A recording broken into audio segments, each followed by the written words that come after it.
Mum's the word, literally, here in Estill Springs.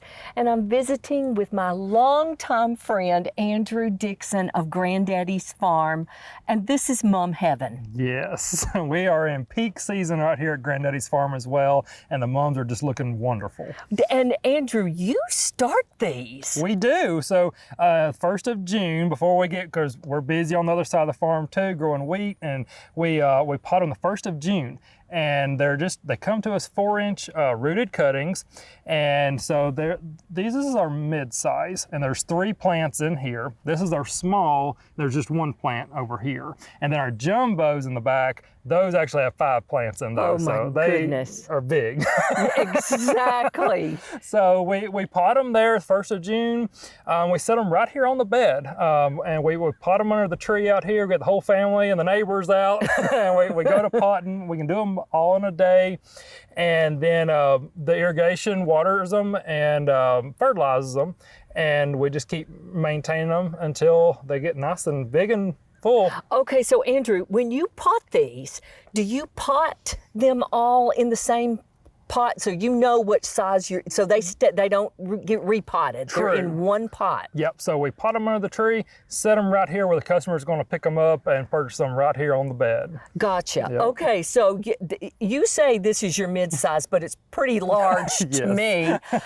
And if I were to purchase this, what tips can you give me? Because you're obviously a mom pro at this, because I want to extend the life of this as long as I possibly can when I get it home. So give me some tips, some care tips. Yeah, so first thing is when you're selecting a mom, you want to make sure you've got some, like this one's a perfect stage to buy it. You've got some bloom, so it's good and showy right now, but then all these others are just now coming in, so you're going to get a long life out of this. And with good maintenance, care, you can go all the way through Thanksgiving without any trouble, and they should, because you need to keep them for Thanksgiving as well. So when you get them home, they love full sun, but they can do the part shade as well. And you don't have to overwater them, but they need a little water. If you're in full sun, some water once a day is good. Don't worry about putting a saucer underneath it so they can have good drainage. They don't like to sit in water, but if you are going to be gone for a few days, you might could sneak one under there and to get them a little more life out of it. But yeah, and there's no need of a little bit of Miracle Grow is okay, but don't overdo it, because we're wanting the plant to reproduce. And of course, fertilizer is going to promote vegetation, and the flowers are the reproductive of the plant. Right. So we want to see the flowers at this point. So all the plant knows to do is to bloom and go to seed. So once you've got, there's not even any on here, but once you've got a bloom that's starting to go down, do you cut it off? You can, and if it's up where your front step or something and you want to be good and showy, just snip them off, or kind of take your fingernails and just pinch it off or pop them off, and that's just fine to do. So, and that way you can start seeing your new growth underneath, because down in here you see all those little bitty ones. They're not even thinking about showing any color yet, but they're going to shoot on up and replace those too. So okay, so if I've got a spent bloom, am I snipping it off just below the bloom, or do I go down further than that? I would just go right below the bloom. Okay. So you just go right there, and then that way you're going to see these others coming back too. Okay, got it. Okay, so now let's just say that we've gone through the season, and now I'm starting to think, gosh, that was so beautiful. I want to plant this. Sure. Well, mums are perennials, and you're good to plant them.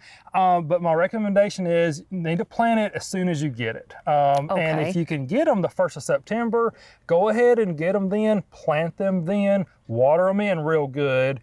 But Tammy, if you wait till Thanksgiving and it's brown, it's dead. It's you're not going to resurrect it. You might get lucky, a couple people, but plant it as soon as you can. That way you can start getting a root system before winter sets in. So. And do you need to mulch these? It's personal preference. Everyone's got their own opinion.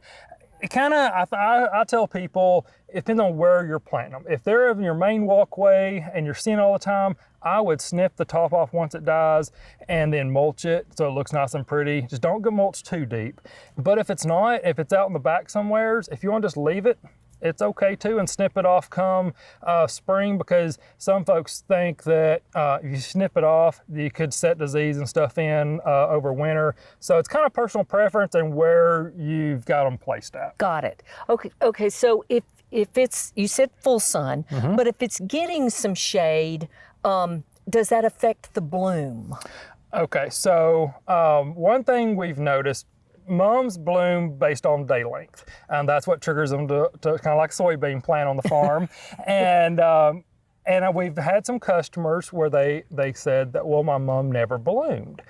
And the only thing we've connected was they bought it when their buds were really tight, and because we've got the rows marked, and if we did a good job with planting, we know what colors are where.